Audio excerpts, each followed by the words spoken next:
সুন্নত তো বউরে নাম ধরে ডাক দেওয়া সুন্নত। আর আমরা ডাক দেয় সুইটির মা কই, সুইটির মা বলে। আরে কস কি তাই রোহিঙ্গার মতন কি আচরণ করস না করস আল্লাহর কোথায়। চেয়ারম্যান সাহেব না রাগ করেন না, কিন্তু এই কথা কিন্তু গুরুত্বপূর্ণ কথা। এটা না নাম ধরে ডাক দিবেন, ঠিক আছে? এই রানিয়া তুমি কোথায়? সুইটি তুমি কোথায় আছো? ক মা রহিমার মা। একটা ফাইজলামি শুরু হয়েছে দেশটার ভিতরে নাকি? রাসূল বলছেন স্ত্রীকে নাম ধরে ডাকা সুন্নাত। যখন সুবহানাল্লাহ বলেন, আলহামদুলিল্লাহ। এত বাড়িতে যাইবেন, যাইয়া বউরে সালাম দিবেন, সুন্নাত। সালাম দিবেন, সালামটা দেন না কোনো সময় দরজা দেন।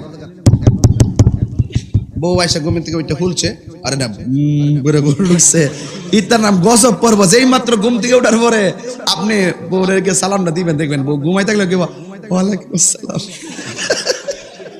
কি দরকার আসেনি? দরকার আসেনি?